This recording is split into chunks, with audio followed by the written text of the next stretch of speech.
Hey everyone, welcome to another episode of the Coach's Corner University podcast. I am your host, Paul O'Neid, and today's a very special episode. I am joined by, I actually just realized this, Carlos, we've been friends since 2014. 2014, yep. 12 years. How many people from when we started are still around? Oh, none. That's how you know you're old. Yep, that's how you know you're old. Yeah, Carlos and I met at a RPS meet in Vermont. I remember we were both registered for Raw Unity, which for those young folks out there, Raw Unity was like the Super Bowl of powerlifting back in the day. Yes. And we both couldn't attend for, I think for me, I had just quit my job and I just couldn't validate the money. I forget why you didn't go. Was it Fire Academy? I don't know if you remember, Raw Unity was always run by a guy, Eric Talmont, who was at Elite FTS. He was like one of the first guys that put like the Chico style programming kind of out there in the pre-social media era. Before he went especially crazy. kind of in the face of like untested powerlifting, it was like West Side or nothing. So this was 2014, I believe, was when I did Raw Unity. 2015, he had some personal issues come up. It went to another guy. And the 2015 Raw Unity seemed like it was going to be a big disorganized mess. So a lot of people jumped ship at the last minute. What made me jump ship, we were like 2 weeks out in the Facebook group, like early Facebook, the promoter was like, hey, if anybody's going to be in South Florida with a monolith, please bring one because we don't have any. Yeah. Oh man. So I bowed out. I was like, this doesn't look good. And I asked for a refund and the guy was being tough and I had to threaten him to take him to small claims court in Florida. I was like, yes, I will fly. I will fly down to Florida and take you to small claims court, sir. But yes, we ended up doing the RPS meet and it was sweet. And that's how we met. Yeah, it was awesome. I remember they announced that I beat you and I was like, no, he didn't beat me. Yeah. Yep, they announced because it kind of came down to like the last deadlift. Yeah, they credited me for my third squat that I missed, and then that's right. I think you beat me by like 15 pounds. But then you went on to beat me by hundreds of pounds. So I think it was it took a bit, but that was the first time I seriously attempted 2000, and I just missed it on the last deadlift. That's right. For people who don't know you want to give a little bit of a background. I know you have an extensive background, like strongman prior to powerlifting and everything like that. Yeah. So my first foray into strength training at all was getting ready for high school football. So I started in like the 8th grade. So like 12, 13 years old. Back then it was pre-social media. There was like no information out there. It was West Side articles, Elite FTS, Get Big forums, bodybuilding.com, the forum era. That was like a really special time to come up. And I always like talk about that fondly whenever it comes up. Just kind of how you had to dig for information. Sam. Hi. Hey, Sam. Sorry. Oh, no, don't be sorry. We're all friends with Paul. Oh, yeah. Hey. She's going to CrossFit. She's a hardcore CrossFitter now. Better than me. All about the endurance. Yep. So I actually started with like a weird Olympic lifting kind of powerlifting hybrid program that I strung together. Back then, really nobody had a coach. So like you piecemeal together programs. And then I started doing strongman in 2008. I basically fell into access to like what I thought was the best training group in the United States. Derek Poundstone, several other lightweight and heavyweight pros, competed in strongman from 2008 to 2013. Got injured. I was kind of training like a powerlifter in the off season anyway. So I was like, oh, let me do a meet. Did a meet, an RPS meet, liked it. And then my second meet was Raw Unity. And I was like, this is what I've been looking for. As much as I love strongman, and I still do, powerlifting at that time was different. Raw was going through like its renaissance, and it was a really special time to be in the sport. And I just did my last meet this July. Thought I was going to retire from competing entirely. And now I'm training for a World's Strongest Firefighter. Funny how that works, eh? Yeah. And I've been a firefighter for, it'll be 10 years next year. Crazy. Oh, that's awesome. So, I mean, one of the reasons I wanted to have you on the podcast, like obviously this is a coaching podcast, but one of the things that I found really interesting about you in particular is you've always been one of the more intellectual lifters. You've always really sought to understand the process of training. You've gone through your own iterations of what the training process looks like over the years. You've obviously had to iterate upon that as you've gotten older, accumulated little injuries here and there. But for all intents and purposes, you made it out the other side unscathed, which For I the most can't part, say yep. for myself. I can't say for many other people.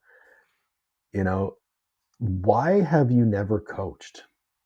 So starting maybe a year and a half, 2 years ago, I did start doing very low level programming one-on-one. Mm-hmm. I initially did it for free for a couple of years with like 1 to 3 clients at a time. I worked up to a roster of 5 clients maybe a year ago, and it's a hard stop at 5. I keep it private. I don't advertise it on social media at all. I was thinking maybe it was something I wanted to get into as like a part-time gig. And I give my clients my all. I still like training my 5 people, but to like carry a full client load, it just doesn't, it's not something I'm interested in. Um, I have always liked programming for a very specific type of athlete. Mm. That's why my coaching roster is so narrow. I'm very selective with who I take on. Um, I really give credit to people that do have a full client roster, and it is their full-time gig because, you have to be a psychologist and you have to, Mm-hmm. that's probably 50% of what you do, especially with diet. Oh I've yeah. never done the diet programming. I feel like that's like 70, 80% psychology, or if not more. Oh, dude, yeah. If you want to glimpse into somebody's deepest, darkest areas of their mind, take away their food. Right. Right.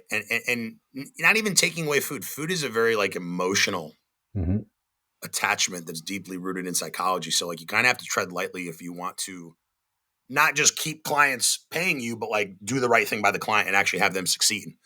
Um, but it kind of goes into something you see online every once in a while. Like the best athletes aren't necessarily the best coaches.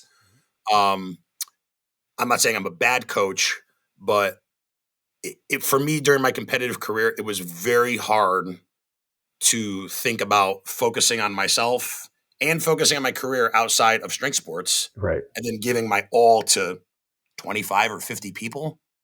There's not enough Yeah. time in the day. Like even before having my son, there's just not enough time in the day, not enough mental energy. So that's kind of why I've never really delved into the one-on-one coaching. But I have planned a pivot for what I would like to do. Another reason I've actually never gotten into coaching is how my passion for the fire service has grown. I find pouring myself into my actual career a lot more interesting than talking about reps and sets. And I'm not trying to negate what coaches do. It's super important work. It's super interesting work, but I just find the fire service a lot more fascinating. And I kind of use like the dual lives of being an athlete and a firefighter as like taking breaks from each other. So like I go to work to take a break from training, and I go to training to take a break from work. So it's There's like a the lot. worlds never mix There's in a a lot to sense. pull from that because, like, I mean, there's an element of ethics, right? Because you're like, listen, I want to do this the right way, and I don't have the bandwidth to do it the right way. So even though the potential, like, financial incentive is there, to me, there's no question from a moral standpoint. I'm just not going to do it. So Right. totally That's the big respect thing. it. And you don't see that often, which is why I think this conversation is so valuable. So there's the moral and ethical standpoint. There's also an element of a deep understanding of self. You're like, and I mentioned it to you before we started, is like my perception of you has always been somebody who is extremely driven, extremely focused, and I've never known you to have a lot of patience for people who don't have that same approach. And if you're going to coach, I think Yeah, patience is you have probably to. one of the biggest traits that you need to have. You have to. Yeah. So even though I don't coach one-on-one powerlifting for the last 4 years, I've been the lead instructor for the Bridgeport Fire Department, my employer's recruit program. So I've been able to work with Gen Pop people, and that's when you have to be like super understanding. So I've gotten my exposure to being understanding and being the coach and like looking at a movement that's kind of a mess, and you're just like, good enough, just keep going. You're doing a great job, right? Yeah. and seeing the recruits eating fast food on lunch, and you're just like, all right, as long as you're getting protein in, whatever, man, we'll try again next week, so I've kind of learned my patience that way. But I've just personally found working in fitness with fire recruits and like the tactical fitness realm a little bit more rewarding for me than like coaching a powerlifter to a new PR personally. Oh yeah, because you're contributing to a greater purpose. Um, I have this That's what I feel like conversation too. with a lot of young coaches. They're like, "Oh, I want to coach athletes." I was like, "No, you don't," because number one, athletes don't have a lot of money, but number two, you get someone to PR their squat by 5 pounds. Great, maybe that's a record of some kind. But I'll give the example of, like, I have a client who is a young mother. Her daughter is like 6, and her daughter asked her why she's tracking her food. That conversation, navigated correctly, could set that young girl up for the rest of her life and having a healthy relationship with food. That conversation, done incorrectly, could set that Hmm. child up for a very unhealthy relationship with food. And my client handled it beautifully. That win for me as a coach trumps any PR because the purpose is so much bigger. So I totally see, like, you're training recruits for your fire department. You're like, hey, these guys might have to save my ass one day. Right. There's a personal investment into it, and uh, the f- the emphasis on physical fitness and strength and conditioning within the fire service, at least on the East Coast or in the Northeast, or specifically my department, is in its infancy. Like, it's still not seen as important by a lot of people. And there's a Oh lot yeah. of misunderstandings about it, and there's a lot of myths and everything like that. The West Coast is like way ahead of us. Firefighting is very cultural and unique at a local level. It's been a bigger deal on like the West Coast for 20 or 30 years, but like it's really in its infancy here. Um, so that's why I just kind of feel a closer connection to it and feel like it's just more rewarding for me. One of the other things I wanted to chat about is the idea of approaching your own training like a professional. So you were a pro strongman, Mhm. then you transitioned into powerlifting. I've always known you to be very regimented, whether it be with your nutrition, with your training, with your injury rehab, with everything going on. But then also now being a husband, a father, a professional, how do you approach attacking each one of those things with intent and presence? So we can talk pre-kids and after kids, I think right? that's a great contrast to draw. Yeah, Yeah, go because ahead. they're quite different. So my approach when I was doing powerlifting and strongman before I got married and had a family and really started pouring myself into my career well beyond a 40-hour week, that 24/7 lifestyle, that was something that was shown to me at 16 years old, training with all those pro strongmen and Derek Poundstone at that time. Like, Yeah, I mean, Poundstone's probably the biggest robot I've ever. yeah, and like a lot of those guys in that group were robots. So like at 15, 16 years old, I was just like, this is just what you do, right? Everybody does this. You have to eat this certain way all the time. And at least from like the nutrition standpoint, I got into nutrition probably first, even before training. And at the time, it was just like sample diets online of like pre-contest and off-season diets on like the animal pack forums. So it was like, yeah, grilled chicken and brown rice 5 times a day. That's what you do. So that was kind of just like normal to me, you know. But yeah, that 24/7 approach was just, I always just thought you had to do it. And my role models were always up here and I was trying to be there. So I was like, well, if I want to be in their realm, that's just what you have to do. Right. Once I started adding a lot more career stress and family stress, especially with my son, like all these things still happen, like with being on point and everything like that, with diet and training, but it just doesn't happen on your schedule. You cram it in the best you can when you can. Sometimes that means sacrificing sleep. Like at work, sometimes I go 6, 7, 8 hours without eating if we have a large scale incident or something like that. And I'm sitting down cramming 2, 3 meals in back to back. But I've kind of learned as I've gone on in life and started adding more responsibility, like you can still check those boxes. It just might not look the same. And sometimes just doing what you can, that's all you can do. And that's it. Now, people have different definitions of what doing all you can looks like. As long as I'm doing the best I can, I kind of have to work on my neuroticism and say, listen, there's literally nothing more I could do. And stressing out about this is probably worse than just accepting it and moving on to the next day. Yeah, I have that conversation. I coach a number of firefighters, and that's one of the conversations that I have. It's like, listen, you've got 24 hours in a day. As long as you get all your macros in within a 24-hour period, we're good to go. If you can't, that's okay. Let's just move on. But for someone who wants to be perfect and wants to do everything right, that is a challenging conversation to have. You talked about nutrition being rooted in psychology, training being rooted in psychology. It's like, well, am I leaving gains on the table? Like, maybe. Yeah, that's kind of what I've realized over the years as I've had to do this more. It's like, I think the answer is probably not. Yeah. But even if you are, if you truly have set yourself up for success and done everything you absolutely can, if you left gains on the table, well, you can't pick them up. So yeah, exactly. It's a wash. Like, just forget about it, you know? And especially like the last points of my powerlifting career, when I was chasing that last 2100 goal and individual lift goals. And I told myself for years, especially like before I had a family, I'm like, I don't really think work gets in the way of me training. I'm still able to get to the gym, and I just got to work in a nap here and there and got to do funny stuff with my meals. But, you know, towards the end, I'm like, yeah, this career choice definitely limited my ceiling as an athlete for sure.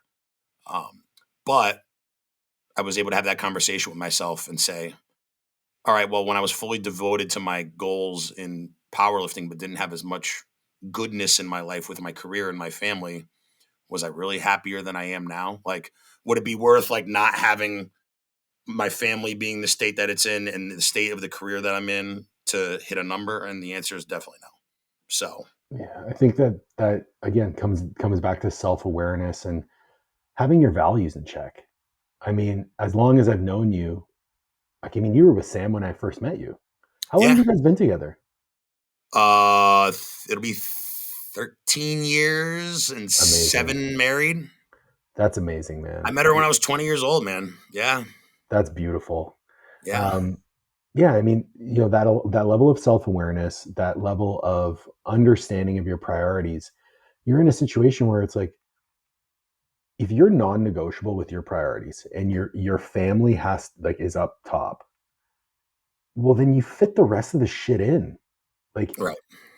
like for me, I talk about this all the time with some of the coaches that I mentor. It's like, yeah, I sleep 6 hours a night.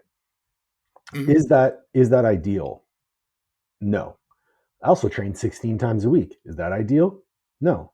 But if I want to train 16 times a week and I want to get in all my meals and I want to do the work to the level that I want to do it at and I want to spend time with my wife, I'll deprioritize sleep. I don't care.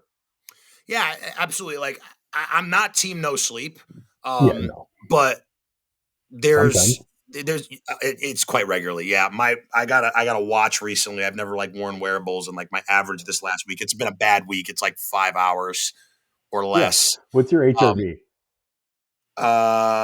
let me see if I can pull it up. It just shows a range. So it said I slept 5 hours last night, but it says my overnight HRV is normal. Last night average 52 ms. That's pretty good. That's shocking because last night was not a good night at work. But yeah, with sleep, it's like, all right, well, so something I have done since having my son and work's gotten a lot busier is I never used to move sessions, and now I will postpone them by 24 hours, no problem, right? But never more than 24 hours, and that's not a card I pull all the time. Um, Something to so the bulk of my clients are first responders. The bulk, I say, like 3 out of 5 that I have. Um, The but vast majority. yeah, the vast majority, 60%. You know, auto regulation is something I think a lot of people in the tactical fitness space preach to first responders. Right? It's like, you guys are going to be run down, and you're going to be deficient on sleep, and your stress is high. So auto regulation kind of gets a rap where it's like, don't be afraid to down regulate. Something I Mm-hmm. found with my own training and my clients is like, dude, unless it was like the worst night of your career, Go train. just go for it. Just go for it. And if something happens on the top set, okay, so normally we back off by 10%. So we'll just back off by 12 and a half or 15, like whatever, you Yeah. know? That's something I found with my own training. Like my best sessions are after when I worked 2 days straight and slept 4 hours total and went to the gym and had to do something really heavy. And then I'll have 3 straight days off where this is pre having my son, where I slept 8.5 hours and got a nap and the nutrition was absolutely perfect and the session was garbage. So, you don't know until you actually put the weight on the bar. Like how you feel as a parent, as a first responder, as somebody that does manual labor, your baseline is you feel like shit. So you can't trust your baseline, And if you feel like shit all the time, unless it's like a catastrophic level of shit, that's your baseline. So what? Yeah, I've always also been a proponent, like, if you show up and you're warming up for your top set and it doesn't feel good, and you're like, okay, this is not going to be a productive session, just leave. I would rather you just leave. Yeah. I'd rather you just leave and push it off by 24 hours if the schedule allows, Yeah. And the other piece here is like understanding the trade-offs inherent in your decision making. I think this is probably, if I was to get on a soapbox about anything, it's to say that, hey, there are no good or bad decisions. There is just a deep understanding of trade-offs or a poor understanding of trade-offs. Because if you're going to say, hey, I need to not sleep as much tonight so that I can get all my shit done, cool. You're accepting the fact that your recovery might be impacted negatively. Mm-hmm. But the trade-off is you actually get all that shit done. So your stress might come down, which could offset the shitty sleep. Right. So you have to have this kind of almost like a beautiful mind of like seeing all the data coming down your consciousness as you're making your decisions. And you're like, okay, am I going to do this? And the only way to know if it was the right decision for you is to make it, execute, and evaluate the data afterwards. 100%. 100%. And something I found in my own training and the few clients that I have is just going in and doing the thing is usually the answer 9 out of 10 times. I've seen Alec Blennis, I believe that's how you pronounce his last name. Yeah. Post a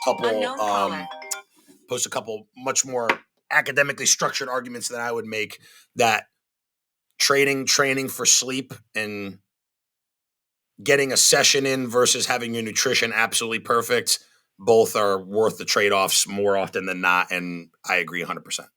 Like, it's kind of like comes back to that old adage, like, what are you going to do? Not train, Yeah.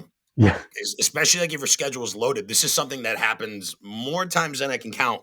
When my son was first born and, the days were really long and really rough and the nights were like basically no sleep. I was like, well, all right, if I don't train today, I'm going into work a 48 or a 60-hour shift, or we have family stuff this weekend. If I don't do this today, I can't train for 4 days. Yeah. So that's not going to work. I'm just going to go in and do it. Right. Or if I don't train today, I'll train tomorrow, but then I got to stack 3 days in a row to stay on track. Exactly. And the stress of that is way higher than just going in and having a mediocre session at worst. How do you and Sam organize, like, because obviously she's always been committed to her fitness as well. She's more committed than ever now. Oh yeah, she's into it. So how do those conversations go? Because that's a barrier that I encounter with a lot of clients where, they either have a spouse who's maybe not as into fitness as them, so there's some resentment there, or that they're equally and they have to balance, time and schedule. So I will preface this by saying that we have a lot of help from our parents. Okay. Our parents are here Monday to Thursday, pretty much. Oh, that's amazing. It's incredible. I'm forever grateful to them. And when they're 90 years old, they're going to be living with me. I'm going to be wiping their butt and I'm cool with it. Right. Because like just what they've done for me in 1 year, I owe them for life. Right. For sure. So we do have a lot of help. So I'm not trying to set an unattainable goal for that single parent that has absolutely no resources. But, it's something that's important to the both of us, right? So like weekends are a great example. So there's got to be somebody at home with the baby. We don't have family help on the weekends. So somebody's going early in the morning and somebody's going once the other person gets home. So our time together as a family, it doesn't start till like 3 in the afternoon, right? Are we making sacrifices being together? Sure. right? But it's something that's really important to us. And especially like with being parents now, taking that time away to do something for ourselves. When I come back home and I own my son for the next 4, 5, 6 hours, whatever it is, and he's throwing a tantrum and he's having a bad day or whatever. Listen, I got to do something for myself today, so I just better suck it up. Yeah. Just deal with this, you know? Yeah. That's a conversation that Liv and I have had a number of times as we made this move to the US, and part of the decision was like, well, we want to start a family. We're not going to have any help. Yeah. And Stuff. so we were like, okay, well, now we want to buy a home. Well, part of the discussion about buying a home is it has to either have a big enough garage or it has to have space in the property so that we can have a gym, because this is non-negotiable for us. And you guys put a gym in your garage as well, right? Like early on, didn't Yes. you? Yes. So it was within the first year or two of us buying the house. So that's something we don't leverage as much anymore. We prefer to just go to our individual gyms. I go to Lightning. She goes to a CrossFit box in town. But that first year when that childcare is 24/7, like that kid can't be left unattended or can't play with himself, or there's no family around. That home gym was critical. Um, Especially the first 6 months, I would basically like microdose sessions all day, That's what I do where it was now. Yeah. like, I go down and squat and that's it. And 2 hours later, I come down and bench and that's it. And 2 hours later, I come down and do cardio and that's it. You know, especially when childcare is that intensive, like having something at home is huge, but like working with Gen Pop people, right? So I haven't had a client that's in this situation, but you're talking about like a single mother or a single father that has no resources whatsoever, that works full time. They can't go to the gym. Probably not. Right. So can they do something for their fitness? Sure. Everybody can, but even with no equipment, right? Can they be the best powerlifter in the world, the best CrossFit in the world at this time in their life? Probably not. Right. There are seasons though. There's There's seasons of seasons. life. So I'm Sure. sure I'm sure when your son was born, that period of adjustment was huge for you. You're like, all right, I got to relinquish some control here, Yeah. reestablish what my routine is going to look like if I even have one. A lot. It's day by day. Yeah. Yeah, and then you just kind of roll with the punches, and that's a challenging thing to do as somebody who is used to being a robot. Yeah. It was weird. It was weird. Um, but I found when I was doing it, I'm like, all right, like I'm tired and I'm definitely not at my best, but I don't know, I'm at 95%. Like that first year in terms of like what I was putting on the bar and where my metrics were, they weren't that bad for how chaotic the schedule looked on paper. Yeah, and I It like I really want wasn't. if any of our clients are listening to this, like this is important shit to understand, because just because you're not at your best doesn't mean you can't be productive.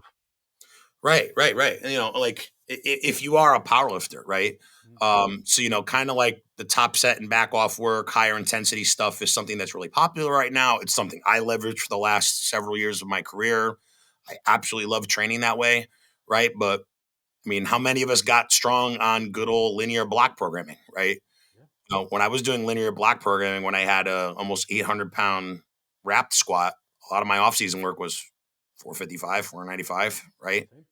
You can do those type of load ranges for a long time and years and years and years, and maybe you won't be in top form, but you're probably not getting worse.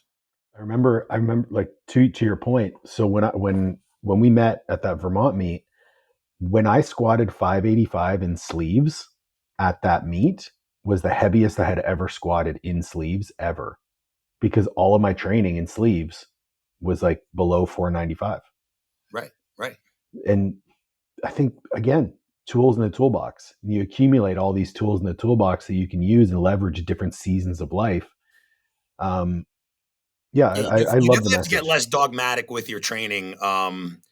If you do have a loaded schedule with professional commitments or family commitments, it's just about getting the session in. Yeah. Talk to me a little bit about how you can like you're very outspoken about cardio. Like you're really a proponent, and I've always been a proponent of it, as you know. Talk to me about the role conditioning plays within your training plan as a powerlifter, and then obviously now as a firefighter, and getting ready to compete in World's Strongest Firefighter. So I've talked about this before. I kind of got into the cardio thing by accident. So I really wasn't pushing it prior to 2016 at all, at least as a power lifter. Strongman, it was kind of built into the training. But even that, I mean, how long is even a brutal medley? 90 seconds, 2 minutes. You know what I mean? You're If doing it that, once. yeah. It's not very long. So I went to the fire academy at 240 as a power lifter, doing pretty much nothing for cardio. Graduated at like 215, and I got out of the academy. I'm like, oh, I got to put all the size back on. I got so weak. Like my bench went down like over 100 pounds when I was in the academy. So I ballooned right back up to 240, and then I started going to fires in a busy city for Connecticut. And I'm like, oh, this is not going to work, right? Was I keeping up? Yes, right. I wasn't tapping out or anything like that, but just knowing my athletic limits, I'm like, I'm working way too hard at something that looks kind of routine. So we ended up moving to Hartford, and I lived right near beautiful park, Bushnell Park. And it just started with walking. Like I would take the dog out and we'd walk for 3-4 hours a day just because it was such nice scenery. And all of a sudden I noticed like my joints don't hurt and I'm sleeping better. Like I've struggled with insomnia even before getting on the fire department. I'm like passing out at night, sleeping 8 hours uninterrupted. Absolutely great. Noticed my recovery was better. Noticed I was getting stronger. So I'm like, what if I just did this a little more intentionally? Like actually got on the rower, actually got on an assault bike and actually started working harder than just, getting your 10,000 steps or whatever. And so once I started leveraging those approaches, I just saw all those metrics I talked about just soar through the roof. And I'm like, oh man, I've left so much on the table over the years. Recovery, even if you are a heavyweight powerlifter, it's aerobically based, right? So if you're doing nothing for your cardio at all, like something I've always tried to, with the choices I make as an athlete, whether I have a good day at the meet or the bad day at the meet, I just want to ask myself at the end of the day, is there anything I could have done? Did I leave anything on the table to improve my performance or get a PR? And I always want to say, no, I did everything I could, right? So with strength athletes that don't prioritize cardio at all, it's like you're not doing everything you can to recover, period. Yeah, and you hit on a big point. Like all of your recovery, whether it be neurological recovery, whether it be fuel recovery, like glycogen stores, all of that stuff is leveraged by your aerobic energy system, right? Your ability for your heart to pump blood through your body and for you to metabolize fats into glucose, for glycogen, whatever it might be. You're going to recover faster between sets. You're going to recover faster between sessions. So you're going to be able to tolerate more volume. Mm-hmm. Your physical activity and calorie expenditure throughout the day is going to be higher. So you're going to be more insulin sensitive and you're going to partition your nutrients better. You're going to be leaner. Like, where is the trade-off here? Where's the problem? Right? Maybe fatigue. And I'm like, listen, if going for a walk and getting 10,000 steps impacts your fatigue, you have way bigger problems. Exactly, right? And not even just a recovery thing, it's a longevity thing. Yeah. All right, so to get any good at this, unless you're a freak, you got to put 10 years in, period, mm-hmm. Right? You're not going to make 10 years if you do nothing for your health at all outside of going to the gym, right? Something like from the insomnia end that I kind of discovered by accident. I'm like, why am I sleeping so much better? Well, I worked a pretty sedentary job before going into the fire service. And then I go to the gym and, lift weights for 3 hours, which is, really how much exercise? 11. It's like 11 minutes. Yeah, it's like 11 minutes basically, right? And then I go and sit on my couch in front of the computer or the TV. It's like, you didn't do anything to be tired from today. Yeah. And I did that for many years. And I'm sure all of us, anybody that's listening, me and you both have had that point in our career. Oh yeah. So it's something to actually help you sleep. Yeah, absolutely. You actually have to accumulate some level of fatigue. Fatigue's not a bad word, right? Fatigue is great. I have whenever I hear anyone talk about fatigue, I'm like, fatigue is the whole reason that you got fit. Right. You have to accumulate fatigue to adapt fitness. So if you constantly undershoot fatigue, you're leaving fitness on the table. And fitness is strength, explosive power, conditioning, all that stuff is fitness. just attach a specific metric to that, and that is what fitness is. And there were periods in my powerlifting career where like I was so big and out of shape that I couldn't walk my French bulldog around the block without a back pump. I'm like, Yeah. this is a problem. When I was getting ready for the Arnold in 2016, my sister did residency in Boston. And she's like, oh, we're going to go out to eat. It's just a short walk. Yeah. It was like an hour walk, dude. And Yeah. like, I'm thinking like, oh, it's an hour walk. No big deal. I'm 30 minutes into it and my back is totally pumped and locked up. My calves are locked up. And I knew at that point, I'm like, oh, this is a problem. Like, this isn't good. I remember I went to a concert. I went to a concert in Toronto, and it was like a 30-minute walk to the concert and a 30-minute walk back. And my back locked up so hard that I actually had to sit down and rest. I'm like, this is terrible. This is not good. Even if your sole goal is to be a power lifter, you still got to do other things in life. Yes. Have a job and go to work and have some semblance of a social life. Because like, I don't think if you live like a monk and do absolutely nothing, you're going to be able to be your best version of yourself on the platform. You need to have some level of balance in your life. So if you're just sacrificing everything in the name of gains or whatever, like you're not going to get the result you think you are. You mentioned something too with longevity, which is, it's a buzzword right now for sure, especially with the peptides and stuff like that. Oh yeah. I mentioned you made it through your powerlifting career without any like major injuries. No surgery, thank God. Came close last year, but no surgery. So this is something that I have actually investigated a ton. Obviously, with my double quad rupture, I was like, I'm seeing a lot of quad ruptures. I'm seeing a lot of pec tears. I'm seeing a lot of, like high hamstring tendinopathies and all these other issues. And it's usually with lifters who have been in it for 10 plus years. And I was also cognizant of the role that PEDs play in it. I was like, okay, 100%. What is going on here? And after I had my surgery, I had a conversation with my surgeon. He's like, hey, listen, we couldn't sit that one screw into your patella the way that we wanted to because your bones were so hard. I was like, huh. And then the word that he used to describe my tendons was sclerotic. And what sclerotic means is stiff. So I was like, huh. Obviously, your tendons are going to adapt to load. And if you're loading them very heavy, they're going to stiffen. Makes sense. Right. We know that PEDs increase collagen production. So that's going to increase the stiffness adaptation that you're going to get. It's part of the reason why you get so strong. Right. But if they're stiff, they're also going to be at a higher risk of tearing. Was there anything that you did within your career that you feel contributed to your longevity, aside from the conditioning element? I think that was the biggest thing other than diet. Okay. One of my biggest sells for people doing some type of conditioning. And like, listen, I'm not talking about doing a ton of conditioning work. Like if I have a client that's coming to me that's done no conditioning work, I'll be like, okay, listen, not even 10,000 steps. Let's get 7,000, right? Yeah. Something. One day, 20 minutes of an aerobic session, like steady state, right? A couple days of some intervals.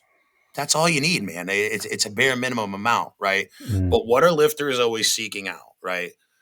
Body tempering and all this band work and the Normatec boots and cold plunge and sauna and all this stuff, recovery, right? Everything passive, yeah. A lot of it stems from trying to get blood flow, right? So we know that tendons inherently get less blood flow than a muscle, right? Mm-hmm. Well, would body tempering, hamstring tendinopathy be the long-term solution, or doing some sort of stretching or something like that? Or taking 10,000 steps every day and actually doing some hard cardio every once in a while? Talk about high rep work for blood flow. What's more high rep for the lower body than walking? So I think that was a part of it for sure. I think that's one of the biggest things. But I'm saying that, with the admission that I really didn't get into this until like 2016. It makes total sense, and it's something that I leverage a ton. Like even I strained my calf last week. Doing a turkey trot, which is hilarious. It's that subtle reminder. It's like you're feeling really good, and then it's a subtle reminder that you're almost 40. It's like, but the first thing I did was when I got home from the turkey trot, I got on the bike. I'm Right. like, I need to get some blood flow into this calf immediately. Then it was, we're going to do some stim, which is going to contract the muscle, force blood flow. Then we're going to do some blood flow restriction work, which is going to leverage increased blood flow after the fact. So it was, everything I did was about blood flow. The other thing that I leverage a ton now, which I wish I knew this while I was powerlifting, was isometrics. Like I wish I leveraged isometrics from just a global mobility stability standpoint, but also from the way that isometrics load your tendons, especially in end ranges. I've only done them in the rehab setting. They're not something I have done a lot when I was actively powerlifting. But anytime I got a strain or pull or something like that, my coach and I leveraged ISOs in the recovery process very hard. Yeah. And with It's my something. recruits too, that is something I use quite often Oh yeah, with static my strength guys for that get firefighters. injured. So like the big thing that I run into with recruits, my knowledge of how to train a fire service recruit has come a long way since the first class. Like the first class, I blew up everybody's hamstrings, blew them all up, right? Because I just I didn't understand. Just I was a powerlifter posing as a general fitness coach, you know. But I've Right. learned a lot over the years. But that's something I do with my guys all the time. Like, oh, I pulled my hamstring. Okay, all right, we're gonna do isos, right? And they're like, what? I'm like, yeah, you got to lay on it, right? Is the hamstring ruptured? No. Okay. Well, we have to tell that hamstring it's okay. You're not ruptured. You can handle some load. You can handle some movement. And we're going to slowly add it in and send blood flow to that area. That's how you get it there. You got Yeah. to lay on it. It's uncomfortable. The way that I implement it now is usually in my assistance work and Mhm. on the down work. So like I'll still do my heavy set of assistance work, but all my down work will be tempoed with like a long pause in that lengthened position, and even leveraging like really long isometric holds. Like for example, like something like a pec deck where I'm trying to really open up my rib cage. I'll hold 10-second isometrics every rep and just really open up. Because at the end of the day, it's assistance work. Your goal is to train to failure. So if I can use really light weights and isometrics to get to failure, fucking, I'm going to do it. That's now that you mention that too. I think that's another thing that's contributed to longevity for myself is the assistance work. Okay. I've never been lazy about doing assistance work, and my assistance work, I've always kind of trained it like a bodybuilder. As Mm-hmm. full of a range of motion as possible, as big of a stretch as possible, slow eccentric, long pauses, everything like that. You know, I over the years I have pushed some assistance exercises a little bit harder, Mm-hmm. almost as like a secondary mechanically similar movement. But I've kind of joked around with powerlifters at my gym with certain exercise selection. I'm like, I'm trying to make this as hard as possible so I don't have to lift as much weight. I just squatted 700 pounds. Like, I don't want to load up 14 plates on the leg press. Dude, that's my exact training methodology. Even for my bodybuilding show, it's like I don't need to load these knees with like I think the heaviest I went on the leg press was 10 plates, but I did it for 15 or 16 reps with a 3-second ISO hold in the bottom. And like Like, as much range of motion as possible as yep, you can get. Right. Yeah. absolutely. And it made a huge difference. Um, you mentioned diet. How do you feel diet contributed to longevity? So this is like the bro scientist in me, Perfect. um, which is fine. I think bro science is valid. Uh, if you're eating all sorts of shit or you're not consistent with your diet, you have an inherently inflammatory environment in your body. I don't think that's bro sciencey at all. I think the Yeah. science would So absolutely support that. the biggest thing too is like fruits and vegetables. Like I eat 1,000 grams of fruits and vegetables every day. Hmm. Like something I see with a lot of bodybuilders is like there's no vegetables. It Like doesn't make some eat sense to fruit, me. like there's like no vegetables at all. I'm like I just see cream of rice and whey and like chicken and rice with no vegetable on the plate. Like for me, pretty much for the last 15 years, like if there's not a fruit or vegetable on the plate, I get the training window and you don't want fiber and all that, right? But if there's not a fruit or vegetable on the plate, it's like not a meal. I don't get it, right? Yeah, I'm the same way. Every meal that I eat right now has at least 125 grams of vegetables and at least 125 grams of fruit. That's I think that's super important, right? So if you are creating an inherently inflammatory environment in your body Hmm. with training stress. Then you add PEDs on top of it, which Are negatively inflammatory. leverage health, right? Hmm. and you're taking shortcuts with your diet, or you're not on top of your micros, how could we say that doesn't correlate with injury at all? I don't think you can say that. So I think being on top of the diet and having a decent body composition, but especially leveraging the fruits and vegetables, I had something to do with it. I don't know what that percentage is. I think it's probably pretty high, man. Like I'm a realistically, I big think it's probably believer pretty in high. produce for athletes, and not just athletes, but people in general. Yeah. That's it's actually like, so we use a bit of a, especially with our Gen Pop clients, when we coach nutrition, we use a very habit based approach. Mm-hmm. So for the most part, especially for someone who's never tracked their nutrition before, as an introduction to weighing their food, I'll be like, hey, listen, every meal, if we usually go with 4 meals a day, no snacks as a rule. And they're like, well, what do I eat? I'm like, whatever you want, just 4 meals a day, no snacks. The caveat, by the end of the day, you need 1,000 grams of fruit and vegetables. And they're like, huh. And then they start losing weight. And I'm like, well, yeah, because you're so full of fruits and vegetables that you don't have room for all the other trash. Yeah. That fiber element. It's not even just the fruits and vegetables, but the fiber that's inherently with them. Yeah. The micros are a bonus depending on how you look at it. Yeah. And then you say, okay, listen, now I want you to figure out what 40 grams or 30 grams, however big the person is, figure out how to get that every meal. You're like, well, what else do I eat? Like just your fruits and vegetables and that 40 grams of protein. And they start tracking their food and they realize, they're like, oh, it's really easy to adhere to a caloric deficit when I do these things. And some clients don't ever need to track macros. They just adhere to like habits, get their steps, go train, do a little bit of cardio. All of a sudden they look like fucking rock stars. And they're like, this is so easy. I know, it's very easy. Yeah. And even with tracking for a high level athlete, right? I haven't like counted calories in over 10 years. Now I weigh all my food, right? Mm-hmm. But I eat similar things every day. Yeah. So that it's very predictable. So if there's anything I want to do to my body weight, whether it's up or down, we just pull 50 grams of rice from this meal, or like that tablespoon of olive oil I put on, I'm going to put half a tablespoon. It's just super easy, right? Yep. For me, in terms of like being able to do this for 5, 10, 15 years, not living on an Excel spreadsheet has been huge. Well, and it doesn't take away Carlos, from the things have come a long way. We actually have apps on our phones that replace those spreadsheets that we used to use when we were I do have a client who refuses to use an app. He's like, nope, I'm gonna do a spreadsheet. I'm like, all right, man. No, the apps are easier. I was sponsored by RP for a while, and even though I did my own dieting and like the macros and all that, I kind of use it as like a food log when I was doing some more aggressive things with body weight, and I found it helpful for sure. Well, I mean, you've always been somebody who walks around lean, like try to, yeah. I mean, that's for me. It's a purely vanity thing for me now. It's just like I just 100%. Like being lean all the time. Yeah, what's wrong with that? Dude, it's great.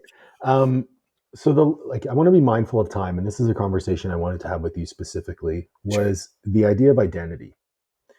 So you are somebody who has gone through many seasons of life. Yeah. You've competed at a very high level in 2 different sports. You have now transitioned into being a high-level professional who influences young professionals in your career. You're also a husband. You're also a father.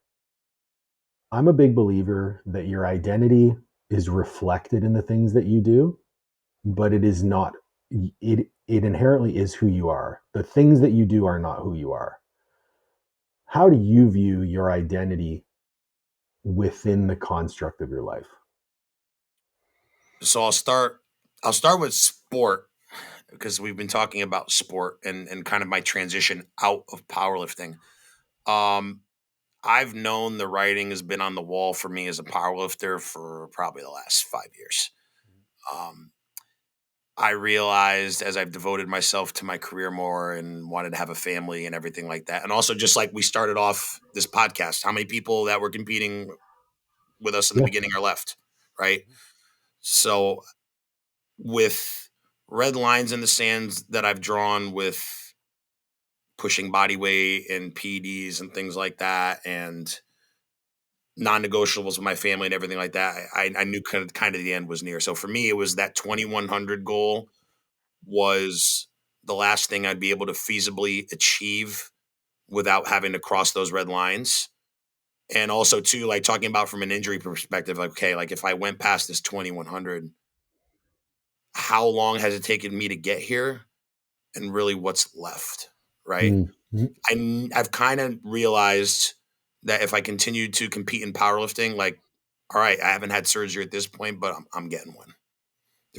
There's no way around it. And honestly, like seeing what happened to you with your quad, and it's been very common lately. Like I've seen you guys come back from that, and it is like the most admirable thing I've ever seen in my whole life. But it I scared the wouldn't shit out of me. recommend doing it. Yeah, oh, for sure. Yeah, oh, for sure.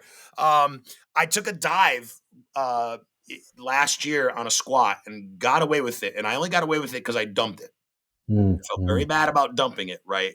But I don't think I ever really recovered from that in terms of being able to accept risk for sport anymore.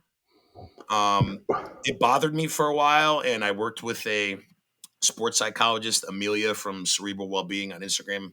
Okay. Shameless plug. She's the best. But something we kind of worked through together was like, it's okay that you lost that edge. You know, like when you get under these weights on a squat, you have to not care. Oh, you have to have a reckless abandon. You have to not care about your health. You have to accept all the risk. You have to not care. And I was able to do that for a long time. And the point I'm at in life now, I'm not willing to accept that risk anymore. I got to share this with you on that same note. So Yeah. I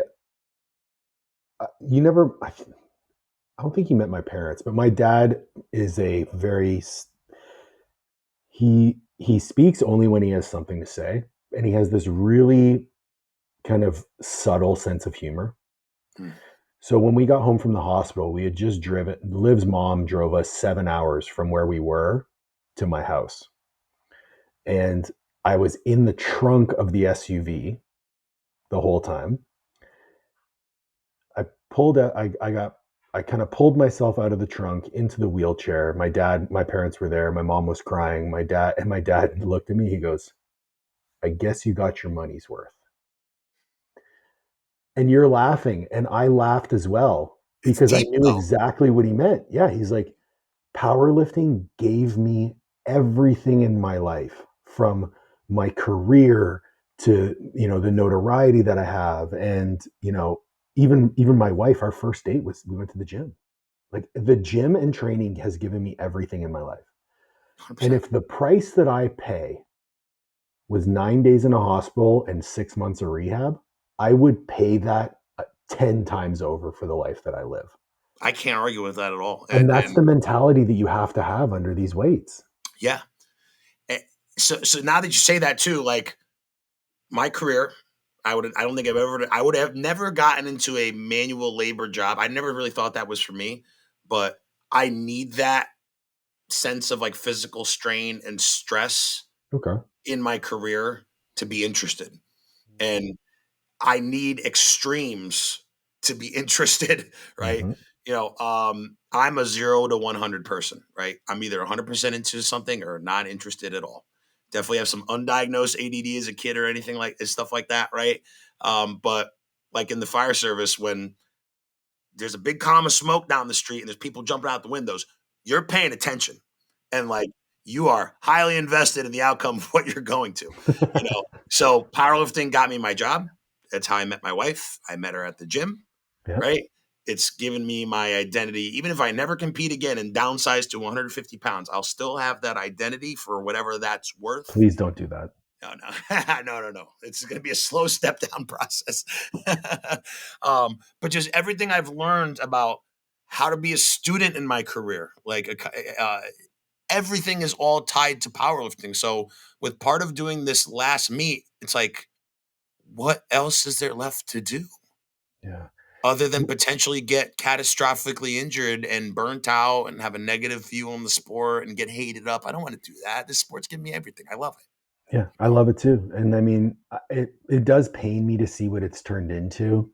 I really don't like the trend that's happening now with like pop culture powerlifting, but at the end of the day, like I'll always have a really close connection to the sport. When you describe, like, one of the questions I ask a lot of the coaches that I work with, or the young professionals, is like, tell me who you are, but you can't use your family, your hobbies, your religion, or your job in your description. And I think from the outside looking in, I think for quite a while that would have been an easy question for you to answer, because I don't think you were ever Carlos the powerlifter or Carlos the strongman, or even Carlos the husband or the father. Those are things that you do and they're part of your life, but you've always had a deep understanding of who you are. And as you said, you're someone who craves extremes. Oh, for sure. Yeah. Whatever that extreme is doesn't matter as long as there's something there. You're someone who craves physicality. So that could be very malleable. Right. And Right. and, and I was talking with Tony actually this weekend, because his brother lives like 45 minutes from us. Oh, cool. Um, so he came down and we were talking about it, and the word he used was robust. So when you have a deep understanding of yourself and it isn't attached to outcomes, your identity becomes really, really robust. But if you were Carlos the powerlifter and you had to step away from the sport, how fragile is that? Oh, that's rough. That's rough. And it's something like you said, malleable. Like that's a great example of it, right? Okay, I really like pursuing fitness goals at the highest level, Mm, right? I can't do that anymore, or I'm not willing to do that anymore. yep, that's a So, better way to put it for yeah. sure. So, what else can I do to utilize this passion that I have? Not just this passion, but all this knowledge for something else, Mhm. so that I'm still kind of in the game without being in the game itself, right? Yep. Part of why this pivot away from powerlifting, it's honestly been seamless. Uh, People are like, "Oh, you're gonna do another meet? Do you miss it? Whatever." I'm like, "Nope, definitely not doing another meet, and I don't miss it at all." Mm-mm. Right? But I don't say that with any ill will or intent. Like Yeah. I did the thing, and it's time to move on. Mhm. Right? Um, with this role I have as the PT coordinator for recruit, I obsess over it, right? Like Yeah. I am way too into the programming for like what I need to do for these guys to get them in shape, right? So all these lessons that I've learned from powerlifting and about working hard and physical fitness and programming, I'm pouring into another outlet. So I'm still doing the thing, it just looks different, Yeah. right? And same thing with being a father, right? Okay, I can't be a high level powerlifter anymore. Like, how do I cope with that? Well, if I continue to be a high level powerlifter, pushing the body weights and taking the risk, I'm not going to be able to be the father that I need to be for my son. Mhm. So, got to kind of pick, right? And Yeah. I've found that being more into my family, being in my more into my career is more rewarding than being on the platform now. But Yeah. I'm taking those lessons that I learned from the platform and applying them into life, and I found it's a lot more rewarding. But I would have never learned them if I didn't go down this track or not to the same level. Yeah. I think, dude, whenever I see men really embrace the role of being a father, it just fires me up so much, because it's something that obviously I haven't experienced yet, but we're planning to start a family next year. And whenever I have someone on the podcast who is a father, I just always want to get their perspective on it, because I know my life is going to change. Like, and I'm so ready for it, Yeah. but it's not going to I'm not going to lose who I am in the process. And I think a lot of people who don't have a deep understanding of self, when they lose that thing that they've attached their identity to, everything else falls apart. It's almost like a house of cards. Hmm. So I mean, having a solid foundation of self is really powerful. With Um, that transition to a father, I don't mean to interrupt you. I was hoping like yeah, you'd go bring ahead. this up, right? Um, it's been very difficult. I'm not gonna say it was seamless at all. It's been rough. It's still rough. It's still rough, Okay, especially for people like us that are individual sport athletes, right? interesting. Okay, We, our pursuit is inherently selfish, right? right. Our entire life is inherently selfish, right? Like I always crack up when I'm not trying to go after religion or anything like that, but like when a lifter hits a big total or something like that, I just want to thank God. I do this all for His glory and blah blah blah, or like I do it for this No, they reason or don't. that reason. You do it for a dopamine rush and to stroke yourself Yeah, egotistically, right? 100%. That's why I did it the whole time, Yeah. right? And I'm not saying there's anything wrong with that, right? But as challenging as it's been to go from such a self-centered lifestyle to the complete opposite as a father, Mhm. it's difficult, but it's liberating. It really is to not be so into yourself and realize that like there's other things and other resources in my life that depend on me being present and I'm not number one. Like even if you don't feel like you're a selfish person, just like doing this, it's the only way I can describe it. Um, but just having that higher purpose now, man, it's so nice to not feel that pressure of It's just doing interesting you everything. use the word pressure. It's interesting you use the word pressure because I would, again, not a father yet. Mhm. I would almost feel more pressure because if I didn't do the things like, so obviously prioritizing my fitness right now, one of the big motivators is I want to be able to play on the ground with my kid. Yeah. Yeah. But I feel a tremendous amount of pressure, whether it be professionally, whether it be in my athletic pursuits, to be the best I can be so I can be a dad. So while that's still somewhat of a selfish endeavor, the motivation is for someone else. That's a So good way to put it. Yeah. yeah, that's kind of how I frame it. That's But a good way to put it. dude, I absolutely love this conversation. I usually ask a question at the end of the podcast to all of my guests. If you had a billboard on the side of the highway for everyone to look at as they drove by, what would it say? You can put anything you want on it. Well, I'd have to think about that. Not necessarily about me, just No, just a general message. hmm.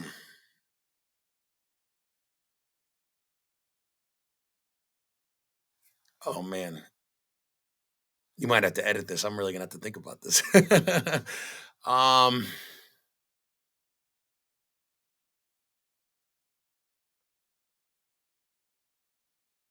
It's a tough question, man. But the answers that I've gotten have been pretty cool. No pressure. the best way I can just how about this? Try and go all the way, but you'll never make it. I like that. As weird as that sounds, right? Because like something that's come up on like a lot of podcasts that I've been on is like, how do you balance being a firefighter and a father and an Yeah. athlete and this and that? And balance is a fucking bullshit term. Yeah, agreed. Like you do whatever you're In- doing right now, you do it to the extreme, and then pour yourself fully into the next thing, into the next thing, into the next thing, right?